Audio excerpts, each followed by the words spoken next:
murid-murid Tuhan Yesus, sekian lama bersama Yesus, tetapi ternyata mereka tidak serta-merta memiliki satu pola hidup, satu kehidupan doa yang kuat, yang sungguh-sungguh. Mereka melayani, mereka bersama-sama, mereka ngurusi pekerjaan Tuhan, mereka bersama-sama Yesus pada waktu itu. Tapi begitu bicara tentang doa, begitu kemudian bicara tentang kehidupan pribadi dengan Allah, faktanya yang terjadi apa saudara? Mereka tidur. Ada berapa banyak anak-anak Tuhan, bahkan hamba Tuhan sekalipun, kalau nggak hati-hati akan terjebak kepada kesibukan pelayanan, akan terjebak kepada rutinitas pelayanan, akan terjebak kepada kebiasaan ibadah, tetapi tidak punya waktu khusus untuk berdoa, sehingga aktivitasnya melayani, aktivitasnya banyak di gereja, aktivitasnya banyak ngerjain tugas-tugas pelayanan, tapi kehidupan pribadinya dengan Tuhan kering. Kehidupan pribadinya dengan Allah menjadi sesuatu hal yang hambar. Dan yang terjadi Bapak Ibu Saudara semuanya, ada begitu banyak gereja Tuhan secara individu, bahkan secara universal, bahkan secara organisasi, kehilangan spiritnya, kehilangan rohnya, kehilangan imannya, kehilangan nyala apinya, dan akhirnya jadi kehilangan kasih karunia. Itu yang kemudian kita lihat bersama saudara di dalam kitab Lukas ayat berikutnya. Kitab Lukas pasal 10 ayat 38 sampai dengan ayat yang ke-42. Kitab Lukas pasal 10 ayat 38 sampai 42. Ketika Yesus dan murid-muridnya dalam perjalanan, tibalah ia di sebuah kampung. Seorang perempuan yang bernama Marta menerima di rumahnya. It's good, itu bagus saudara. Perempuan itu mempunyai seorang saudara yang bernama Maria. Maria ini duduk dekat kaki Tuhan dan terus mendengarkan perkataannya. Apa yang dilakukan Maria saudara? Duduk dekat kaki Tuhan dan terus mendengarkan perkataannya. Sedang Maria sibuk sekali melayani. Sibuk apa saudara? Sibuk sekali melayani. Ia mendekati Yesus dan berkata, Tuhan, tidakkah engkau peduli bahwa saudaraku membiarkan aku melayani seorang diri? Perhatikan ini saudara. Dia melayani, dan ketika kemudian yang terjadi bahwa dia merasa pelayanannya itu menjadi sesuatu yang berat, sesuatu yang sulit, apa yang terjadi saudara? Dia mulai menyalahkan Yesus. Dia mulai menghakimi saudaranya. Dia mulai kemudian membanding-bandingkan. Dia mulai hatinya mulai tidak lagi murni. Dan yang terjadi apa saudara? Di situ dikatakan, suruhlah dia membantu aku. Tetapi Tuhan menjawabnya, Marta, Marta, engkau khawatir dan menyusahkan diri dengan banyak perkara. Apa saudara? Engkau khawatir dan menyusahkan diri dengan banyak perkara, tetapi hanya satu saja yang perlu. Maria telah memilih bagian apa saudara? Yang terbaik. Memilih bagian yang terbaik, memilih bagian yang terbaik yang tidak akan diambil daripadanya. Artinya dalam konteks ini Bapak Ibu Saudara semuanya, yang dilakukan oleh Maria, that's good. Marta bagus melayani Tuhan, sibuk dengan pelayanannya. Tetapi Bapak Ibu Saudara semuanya, itu baik. Tetapi sebaliknya, Maria ketika dia benar-benar tidak hanya sekedar sibuk dengan pekerjaan pelayanan, tetapi dia sibuk dengan pribadi Allah. Dia duduk dekat kaki Kristus, dia kemudian mendengarkan setiap pengajaran, dia kemudian mendengarkan apa yang dikatakan oleh Yesus, dia fokus benar-benar kepada Yesus. Dan apa yang dikatakan Yesus? Itu yang terbaik. Bukan urusan pelayanannya, tapi bagaimana pengenalan akan Kristus itulah yang pada akhirnya menjadikan pelayanan kita sesuai dengan apa yang dimau oleh Yesus.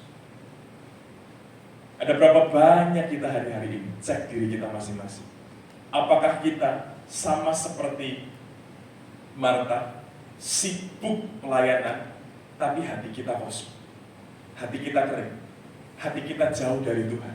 Kita masih begitu banyak hal yang ada di dalam hati kita, kekecewaan. Kita masih kemudian timbul amarah, kita timbul kebencian. Hati kita masih belum benar-benar murni. Hati-hati saudara. Hati-hati, karena itu yang akan membuat kita pada akhirnya kehilangan kasih karunia. Itu yang pada akhirnya membuat kita sama seperti Marta. Dia pada akhirnya menjadi khawatir.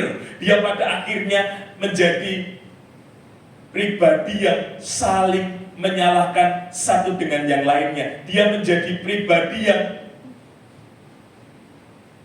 sulit untuk bisa memberikan yang terbaik.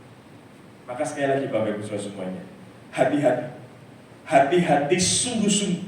Jangan sampai Bapak Ibu Saudara semuanya, level doa kita, level kehidupan pribadi kita dengan Tuhan turun. Tidak naik, tapi sebaliknya malah turun. Jangan sampai pelayanan kita oke, tapi level doa kita kebalikannya, KO gitu saudara ya. Sehingga akhirnya yang terjadi, kita nggak bisa benar-benar sampai kepada rencana Tuhan. Kita nggak sampai kepada apa yang diinginkan Tuhan, apa yang dibutuhkan Tuhan, apa yang diperlukan Tuhan. Maka sekali lagi Bapak Ibu Saudara semuanya, mari sama-sama kita perlu mengangkat level doa kita sekarang. Mari sama-sama kita perlu benar-benar mengangkat level doa kita sekarang, saudara. Karena apa Bapak Ibu Saudara semuanya? Anda bisa lihat tadi, kita kembali di dalam kitab Matius pasal 26, 40-41. Berjaga-jagalah dan apa saudara? Berdoalah. Ayat yang ke-41 kitab Matius 26. Berjaga-jagalah dan apa saudara? Berdoalah. Supaya kamu jangan jatuh ke dalam pencobaan. Artinya melalui doa itu menjadi sebuah kesempatan kita diubah, menjadi waspada, menjadi perhatian sungguh-sungguh terhadap segala situasi, terhadap segala godaan, terhadap segala apapun yang ingin menjatuhkan kita. Sama seperti orang nyetir ya Bapak Ibu Saudara semuanya ya. Ketika dia nyetir, dia dengan kewaspadaan prima, dia dengan kesadaran yang tinggi, maka dia akan benar-benar bisa fokus dan dia bisa sampai tujuan. Sebaliknya kalau dia kemudian nyetir malah yuk gitu saudara ya, malah ngantuk gitu saudara ya, akhirnya yang terjadi apa saudara? Insiden. Atau sebaliknya, ketika kemudian dia nyetir, wah sebelah kiri ada makanan enak itu, oke lah mampir dulu gitu saudara ya, mampir berjam-jam. Wah di sebelah kanan ada es teh jumbo, mampir dulu gitu saudara ya, mampir gak sampai-sampai saudara. Karena apa? Dia gak fokus, dia gak kemudian benar-benar melihat apa yang nantinya dia akan. Tapi sebaliknya, ketika dia nyetir, dia fokus benar-benar, oke, sampai kanan kiri, cek semuanya, arahnya, kemana, tujuannya, dan lain sebagainya. Maka saya percaya dia pasti bisa sampai tujuan dengan selamat. Maka sama halnya Bapak Ibu Saudara semua, doa bukan hanya semata-mata menjadi sebuah rutinitas kita. Doa bukan hanya menjadi sebuah kehidupan agamawi biasa. Ada berapa banyak anak-anak Tuhan yang akhirnya terjebak kepada persepsi, pemahaman, ya nek doa itu nggak usah lama-lama. Tuhan tahu, Tuhan mengerti isi hatiku, gitu saudara ya. Karena kalau kita nggak hati-hati seperti itu. Tapi Bapak Ibu Saudara semuanya, akhirnya yang terjadi nggak berdoa. Yang terjadi akhirnya nggak waspada. Yang terjadi akhirnya nggak hati-hati. Yang terjadi akhirnya nggak memperhatikan sungguh-sungguh. Sehingga ketika ada masalah, ketika ada bencana, ketika ada jegelongan, akhirnya yang terjadi apa saudara? Jegelong. Akhirnya jatuh. Akhirnya benjut, akhirnya terkapar dan kehilangan kasih karunia. Tetapi sebaliknya, ketika engkau menjadi pribadi yang benar-benar fokus untuk berdoa, benar-benar fokus, doa menjadi sesuatu kebutuhan yang utama dalam kehidupan iman kita di dalam Yesus Kristus Tuhan, maka saya percaya godaan seperti apapun, tantangan seperti apapun, masalah seperti apapun tidak akan pernah menggoyahkan kita dan menjadikan kita jatuh. Tapi sebaliknya, kita tetap kokoh, kita tetap kuat, dan kita senantiasa berkemenangan di dalam Yesus Kristus Tuhan. Maka berdoalah senantiasa. Maka berdoalah senantiasa. Ini yang terjadi di Korea, Bapak Ibu Saudara semuanya. Di fase-fase awal, bagaimana Korea ini ketika Perang Dunia Kedua pada waktu itu mengalami begitu banyak masalah sehingga akhirnya keadaan bangsanya menjadi bangsa yang amburadul, acok balik. Tetapi kalau Bapak Ibu perhatikan, di mana pada waktu itu bangkit pendoa-pendoa, khususnya kalau Bapak Ibu kenal Pastor Yong Ijo pada waktu itu, menggerakkan jemaatnya yang pada waktu itu belum banyak, tetapi itu menjadi sebuah gerakan masif selama beberapa puluh dekade. Yang terjadi apa Bapak Ibu Saudara semuanya? Spirit doanya itu luar biasa. Mereka bahkan Bapak Ibu Saudara semuanya, ada satu waktu di mana mereka mengadakan doa fajar. Jadi artinya doa pagi sebelum matahari terbit. Biasanya kalau doa pagi Bapak Ibu Saudara semuanya, yang ikut banyak atau sedikit? Kalau doa pagi, waduh, Pak ini aku Pak utuslah dia saja gitu saudara ya. Tapi Bapak Ibu Saudara semuanya yang menarik pada waktu itu ketika Pastor Yong Ijo ini mengadakan doa fajar, doa pagi, itu yang datang itu ribuan orang datang. Mereka dengan cuaca dingin sekalipun, mereka tetap datang beribadah, mereka datang menyembah Tuhan, mereka datang berdoa. Sekian lama mereka terus berdoa. Bukan puluhan, bukan ratusan, tapi ribuan. Itu setiap hari Bapak Ibu Saudara semuanya. Dan bukan hanya itu saja. Bahkan ketika kemudian Pastor Yong Ijo ini membuat sebuah bukit doa sekalipun, membuat sebuah tempat doa khusus. Tempat itu benar-benar setiap hari dipenuhi dengan orang-orang yang berdoa. Dan Anda bisa lihat bagaimana kemudian yang terjadi. Korea menjadi salah satu bangsa yang powerful, mengubahkan, doa itu mengubahkan. Doa itu benar-benar menjadikan Korea, bukan lagi menjadi Korea yang dulu, tetapi menjadi Korea yang powerful. Tapi hari-hari ini Bapak Ibu Saudara semuanya menjadi sesuatu hal yang miris, menjadi sesuatu hal yang menjadi sesuatu kemerosotan. Karena apa Bapak Ibu Saudara semuanya? Faktanya hari ini saudara, populasi kekristenan di Korea menurun. Dari 2010 sampai 2014 dari 29,2% menjadi hanya 18%. Dan kita bisa melihat Korea sekarang, identiknya sekarang Korea adalah K-pop gitu saudara ya. Identiknya Korea adalah drakor gitu saudara ya. Identiknya Korea ya sekarang seperti itu. Kalau dulu Korea identiknya Yong Ijo, Korea identiknya dengan kegerakan doa, Korea identiknya, kalau saya tahu pertama kali tentang Korea itu benar-benar tentang doa. Tapi hari ini itu mulai tergerus zaman dan akhirnya ya tetap, tapi luntur. Dan itu yang perlu kita benar-benar menjadi antisipasi kita sama-sama. Itu yang menjadi perhatian kita sama-sama. Untuk kita tidak melunturkan doa kita. Waktu-waktu doa kita jangan sampai kemudian hilang. Tapi sebaliknya Bapak Ibu Saudara semuanya, saya percaya momen KKR 10 hari ini, momen ibadah ini menjadi satu momen menyadarkan setiap kita untuk bangkit, untuk maju bersama-sama dalam doa. Kita merendahkan diri kita bersama-sama. Kita benar-benar berserah kepada Tuhan secara bersama-sama. Dan saya percaya Tuhan mengubahkan kita. Tuhan memberkati kita. Amen. Dan menjadikan kita lebih dari pemenang. Maka oleh sebab itu kita akan belajar penyebab merosotnya api doa.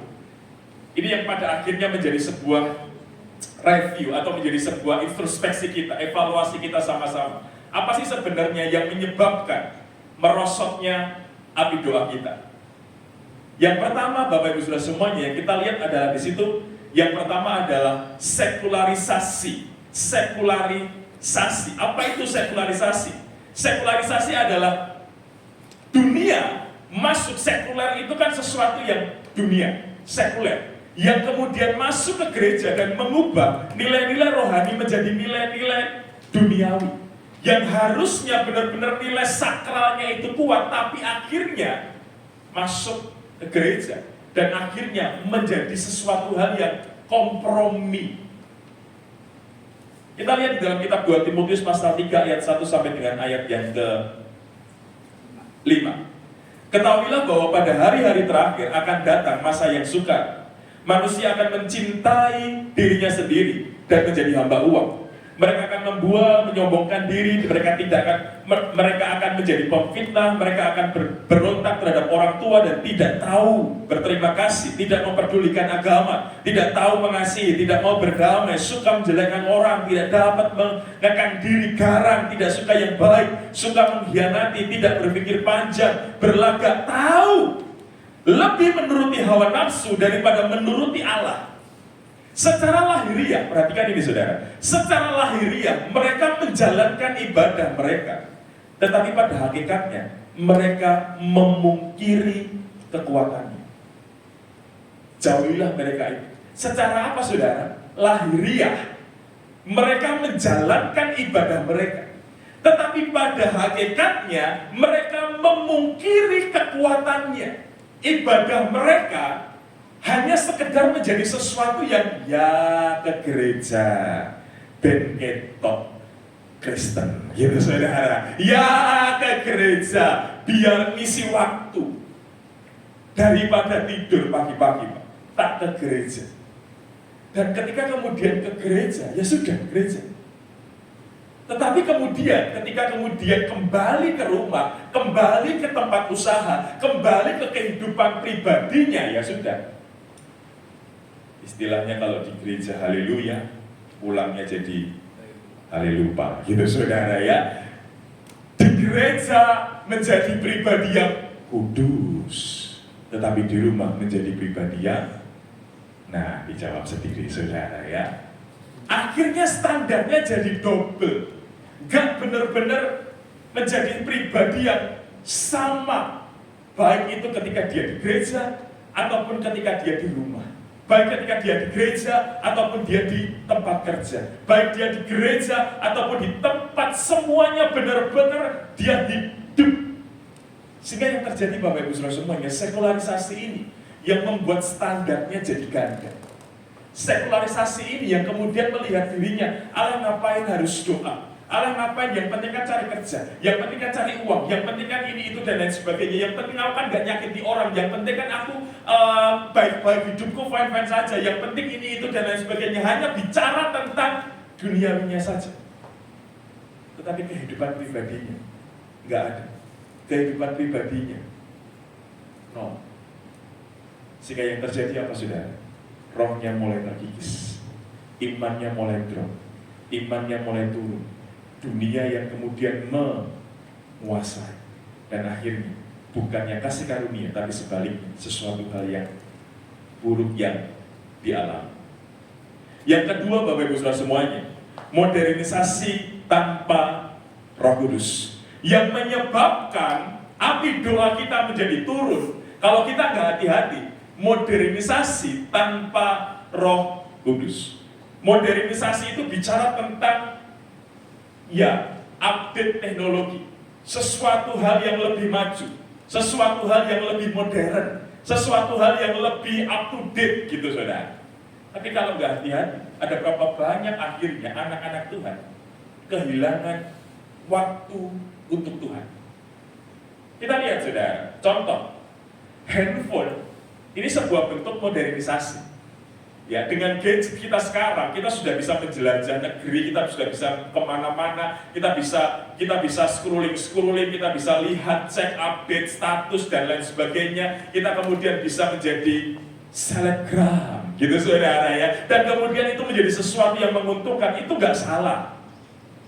Itu modern.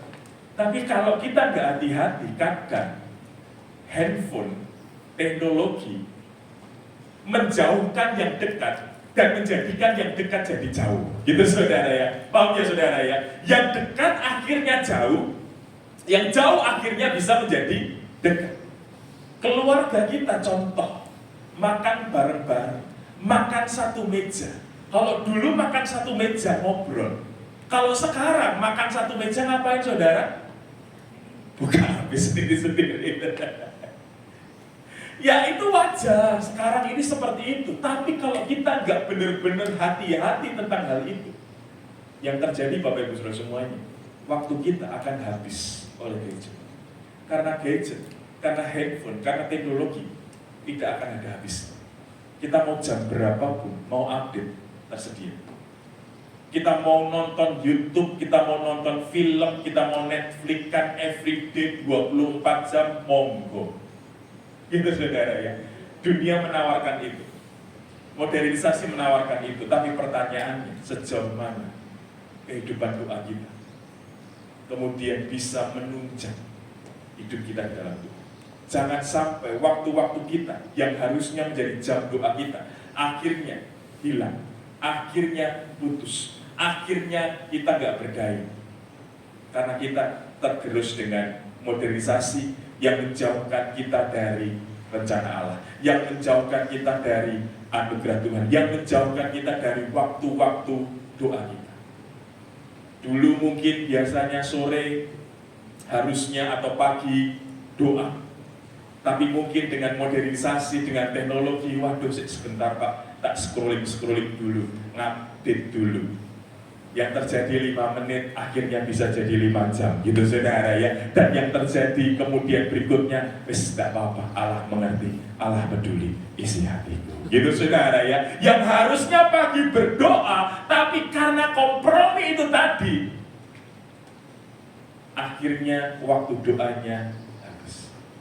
Sore yang harusnya komitmen, aku mau baca firman, gadget kan bisa Pak, di sini ada aplikasinya kok Pak, bisa mudah. Begitu buka handphone dan begitu lihat gadget Alkitab, muncul notifikasi, gitu saudara ya. Yang harusnya fokus ke gadgetnya, kok kita lumayan ya, apa ya? Waduh promo langsung saudara ya. Yang harusnya Alkitab, gantinya jadi Shopee saudara ya. Yang harusnya Alkitab, ting notifikasinya muncul WhatsApp, jadi nggak baca Alkitab, malah baca WA, gitu saudara. Yang harusnya baca Alkitab karena sama-sama, kalau nggak hati-hati saudara, lihatnya story, lihatnya status, dan akhirnya yang terjadi, tidak apa-apa, firman Tuhan kan hidup di dalam aku. Aku adalah tubuh Kristus, di mana roh Kristus tinggal di dalam aku. Yang terjadi akhirnya, kita kehilangan waktu. Kita kehilangan kesempatan kita untuk terus hidup dalam Tuhan. Yang ketiga Bapak Ibu Saudara semuanya, orang menjadi lebih individual dan egois. Yang menyebabkan spiritnya itu jadi kendor, doanya itu jadi kurang, yaitu karena individual dan egois. Anda bisa lihat di dalam kitab 2 Timotius tadi, ketahuilah pada hari-hari terakhir akan datang masa sukar, manusia akan mencintai dirinya sendiri. Akan apa saudara? Mencintai dirinya sendiri sehingga lebih cenderung egois dan individual.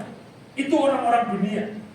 Tapi saya berdoa, jemaat keluarga Allah Pekalongan bukan jemaat yang individual, tapi jemaat yang terus bisa jadi berkat, yang terus boleh saling bergandengan tangan bersatu untuk membangun pekerjaan Tuhan menjadi lebih dahsyat, menjadi lebih luar biasa bagi kemuliaan Tuhan. Karena apa Bapak Ibu Saudara semuanya? Kita harus memahami. Kita lihat di dalam kitab Matius pasal 18 ayat 19 sampai 20. Dan lagi aku berkata kepadamu, jika 2 orang daripadamu di dunia ini sepakat, 2 berapa saudara? 2 orang di dunia ini sepakat meminta apapun, permintaan mereka itu akan dikabulkan oleh Bapakku yang di surga. Sebab di mana 2 atau 3 orang berkumpul dalam namaku, di situ aku ada di tengah-tengah mereka. Maka hari ini mari sama-sama kita buka hati kita, kita buka pikiran kita. Kita tidak menjadi orang yang individual. Kita nggak kemudian menjadi orang yang nggak peduli dengan orang lain, tapi sebaliknya kita menjadi peduli untuk kita bisa membangun bersama-sama doa secara bersama-sama. Baik itu dalam keluarga kita, mari bangun mesbah keluarga. Baik itu di dalam jemaat, mari sama-sama kita melalui pondok Daud, bahkan melalui kelompok sel, kita bersama-sama sehati sepikir untuk maju bersama di dalam komunitas. Karena Bapak Ibu Saudara semuanya, hari-hari ini iblis, dunia terus menarik umat Tuhan keluar dari kawan. Hati-hati, hati-hati, yang terus saya ingatkan juga.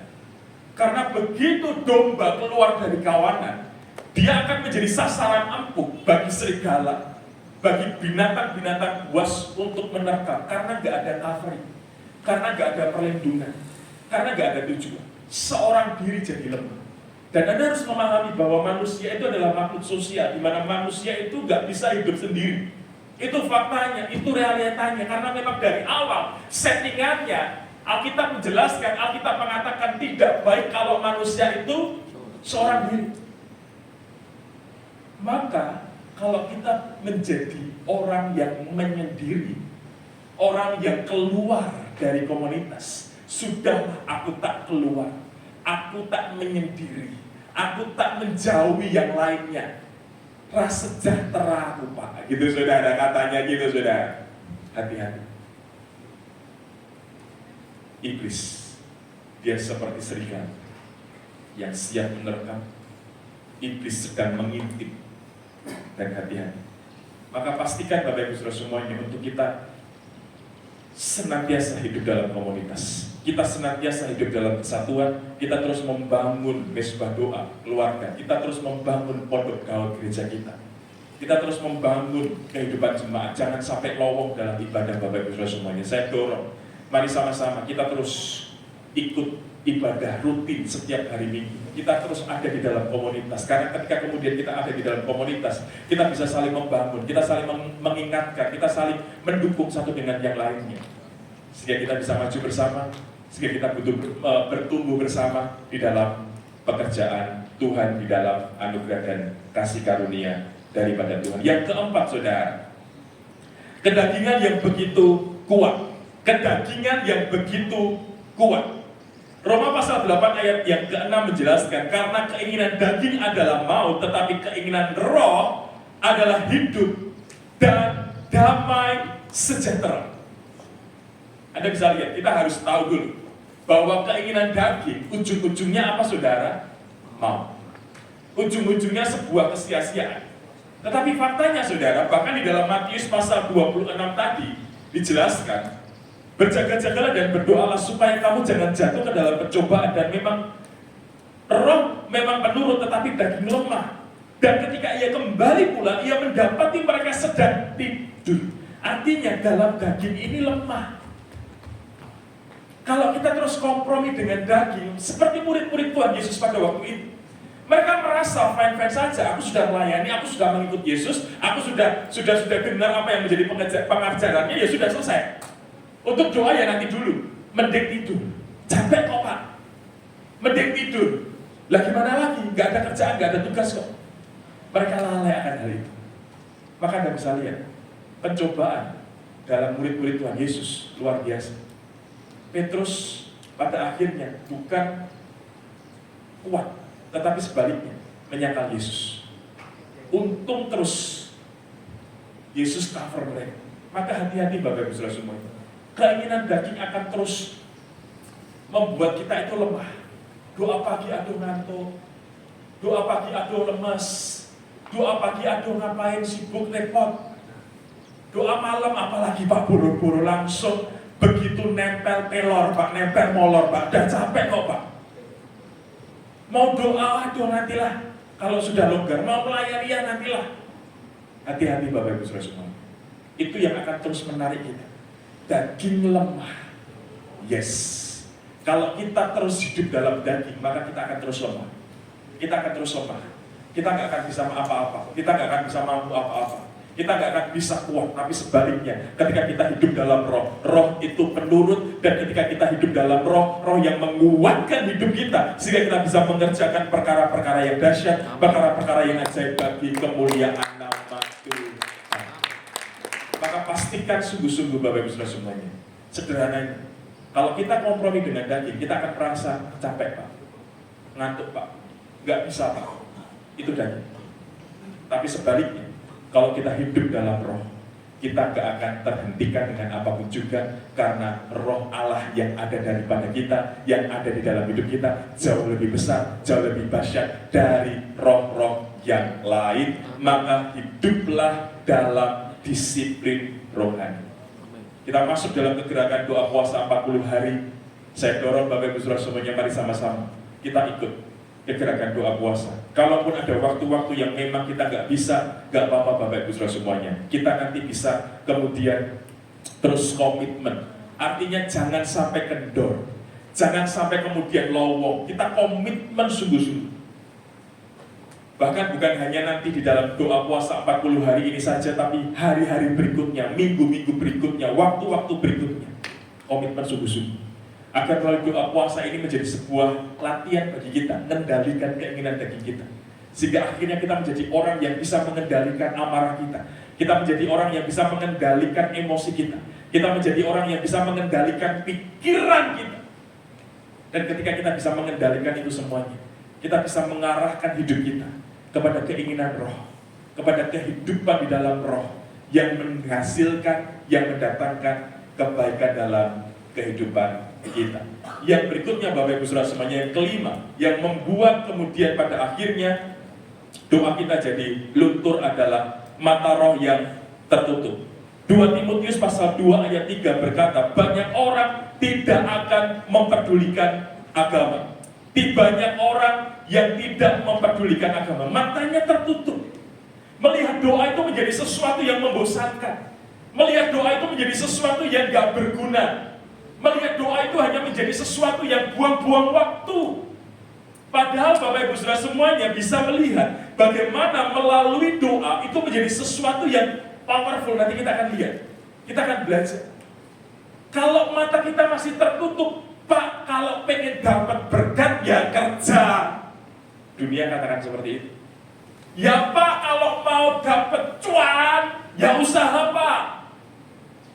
Gak di kamar dongkrong tok ngono. Buang waktu Pak. Tapi hari ini Bapak Ibu Saudara semuanya, saya berdoa setiap kita, mata kita dibukakan untuk melihat doa itu menjadi sebuah hal yang powerful, menjadi sesuatu kesempatan yang luar biasa untuk setiap kita itu bisa merecharge. Doa bukan hanya menjadi sesuatu yang tidak berguna. Doa bukan menjadi sesuatu yang membosankan, tapi sebaliknya, doa menjadi sebuah kesempatan kita merecharge. Sama Bapak Ibu Saudara semuanya kalau punya handphone, pertanyaannya, handphone ada enggak yang punya handphone tanpa ngecas? Ada saudara? Enggak ada. Sampai-sampai Bapak Ibu Saudara semuanya, kalau enggak ada cas, kita cuarik luar biasa. Beberapa waktu yang lalu, mungkin 2 minggu yang lalu, saya melayani di Bali. Karena perjalanan hanya 1 jam saja pesawat, saya pikir nyantel. Baterai saya tinggal 20-25%. Saya nyantel. Saya nggak cas, padahal di situ di bandara ada beberapa charge station seperti itu. Saya nyantai karena 1 jam.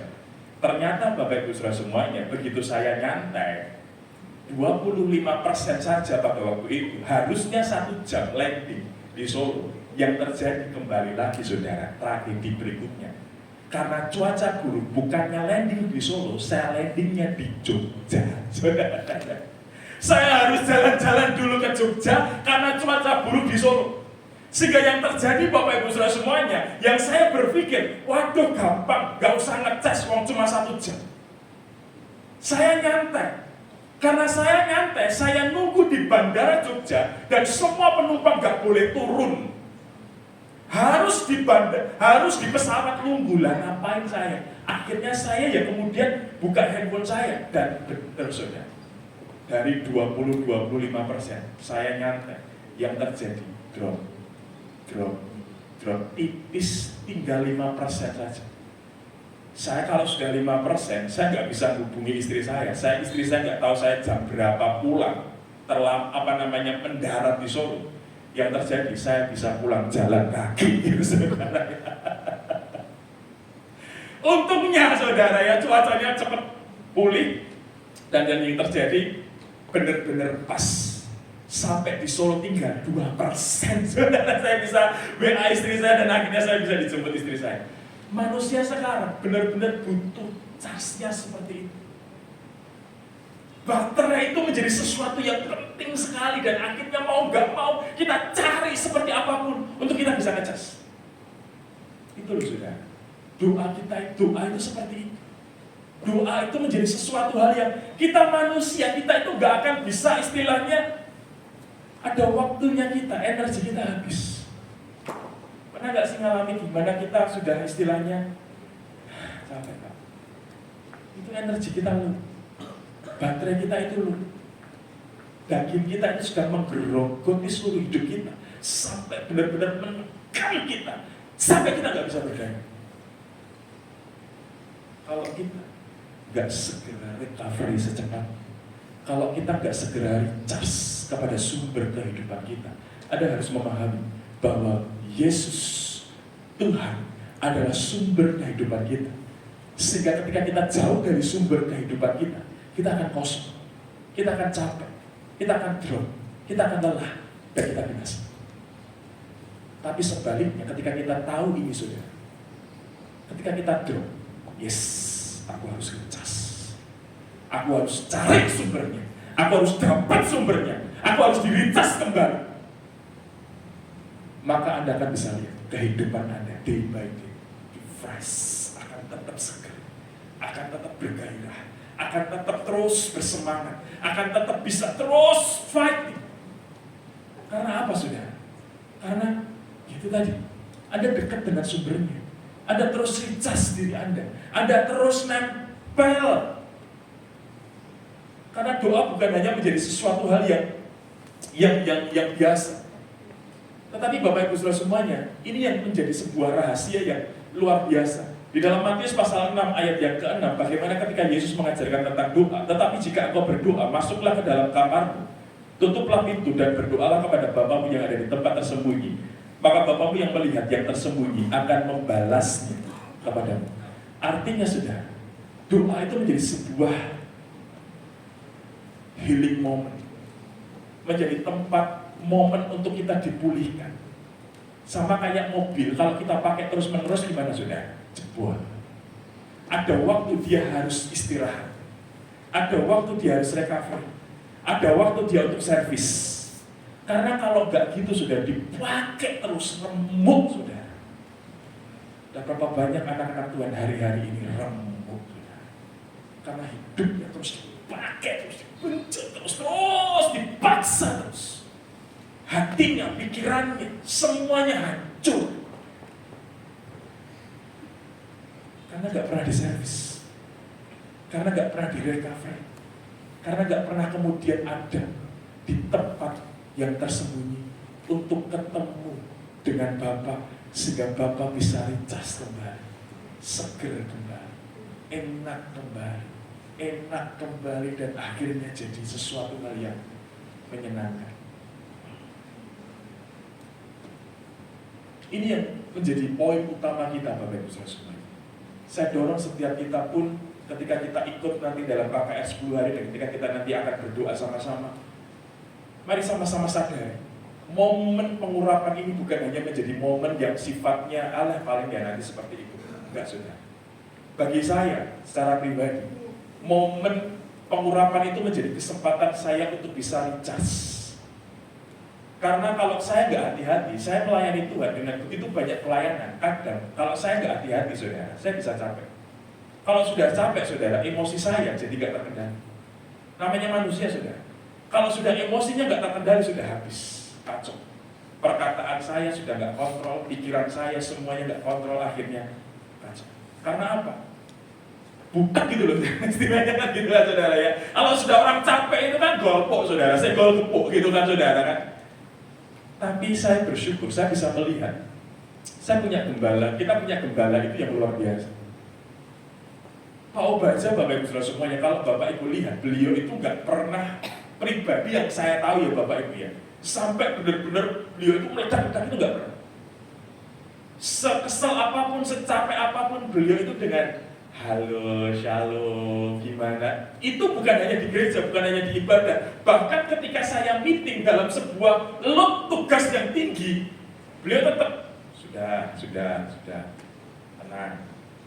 Beliau nggak kemudian, menjadi pribadi yang sampai kemudian, seperti apa? Bahkan secara fisik Bapak Ibu, beliau itu kan sudah usianya sudah 70 tahun lebih. Tapi, fisik beliau, ketika pelayanan, karena saya percaya beliau punya sumber dan terus recharge terus ngecas terus nempel terus, dan akhirnya dibaharui dan dibaharui.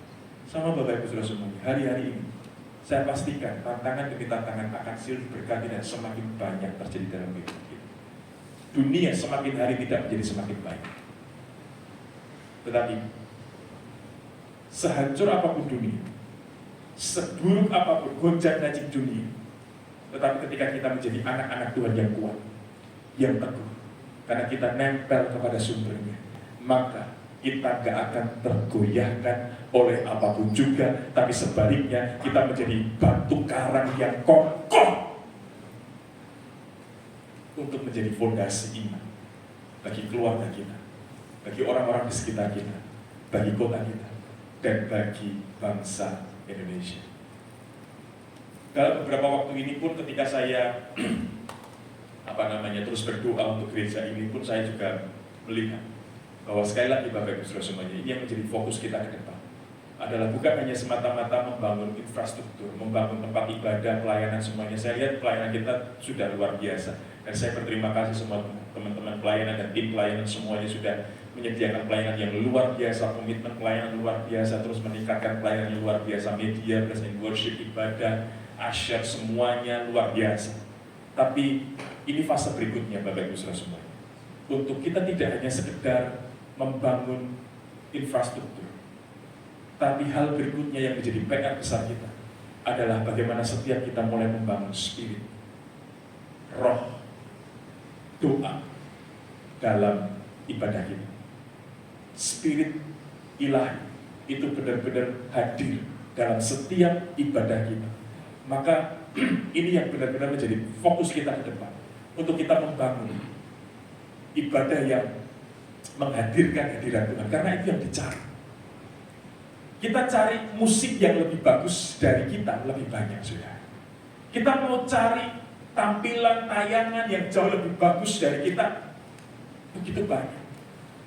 Tapi di luar sana nggak ada yang bisa menyediakan hadirat Tuhan. Karena apa? Hadirat Tuhan itu datang nyata kepada gereja yang menyembah, yang fokus, yang berkenan di hatinya. Maka hari ini mari sama-sama kita membangun ibadah, kita membangun gereja yang berkenan di hadapan Tuhan, sehingga Dia berkenan hadir, menyatakan hadiratnya dalam setiap ibadah kita, dalam hidup kita, dan tentu saja melalui itu ibadah kita menjadi ibadah yang powerful, dan setiap jiwa-jiwa yang hadir mengalami anugerah, kasih karunia, dan kebaikan yang daripada Tuhan. Mari kita datang kepada Tuhan, saudara. Mari kita bangkit berdiri, kita datang kepada Tuhan. Semuanya mulai fokus, semuanya mulai berdoa, semuanya mulai buka hati kita kepada Tuhan. Buka hati kita kepada Tuhan. Semuanya kita mulai buka hati kita kepada Tuhan. Semuanya fokus untuk berdoa. Saya nanti akan rindu untuk mendoakan Bapak Ibu Saudara semuanya, satu persatu. Karena saya percaya ini menjadi kesempatan kita untuk dibangun roh kita, dibangun iman kita, dibangun pengharapan kita. Ini waktunya kita di-recharge kembali, saudara. Ini waktunya kita dibangun kembali. Semuanya mulai berdoa, semuanya mulai berdoa, semuanya mulai fokus kepada Tuhan. Yang bisa bahasa roh, mulai bahasa roh. Dan saya berdoa pagi hari ini, setiap Bapak Ibu yang belum punya karunia bahasa roh, pagi hari ini Bapak Ibu disediakan, diberikan karunia itu, sehingga karunia itu yang akan memperlengkapi kita menjadi pribadi yang terus menyenangkan hati Tuhan, pribadi yang berkemenangan di hadapan Tuhan. Kirala patakaya syakarala patakarala pataka, kirala maya syakarala mala mala mala mala mala mala mala mala mala mala mala mala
dengan tuntunan ilahi.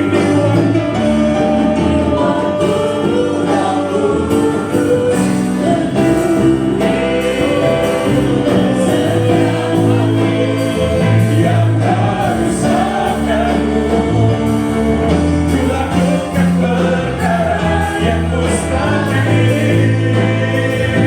Setiap hari bergerak, ini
rencana-Mu dalam hidup kami.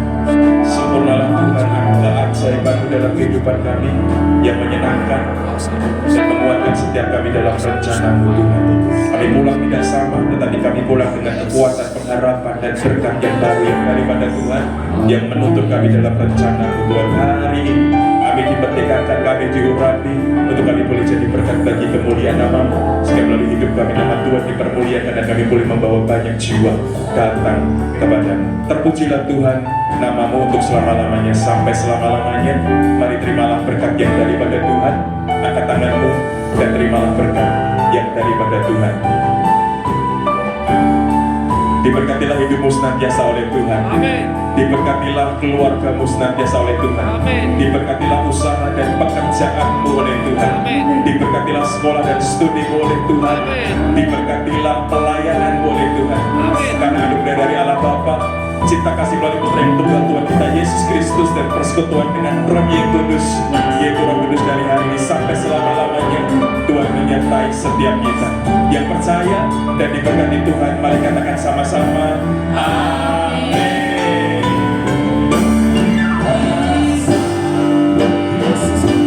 Terima kasih Yesusku, puji syukur hanya bagi Tuhanku. Terima kasih Yesusku, terima kasih Yesusku, puji syukur hanya bagi Tuhanku. Puji syukur hanya bagi Tuhanku. Puji syukur hanya bagi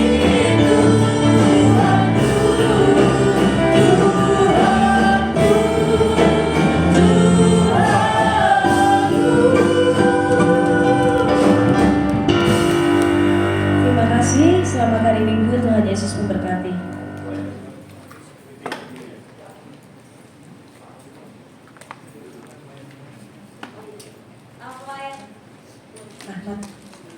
Pelayan Tuhan mohon jangan pulang dulu karena kita mau ada evaluasi.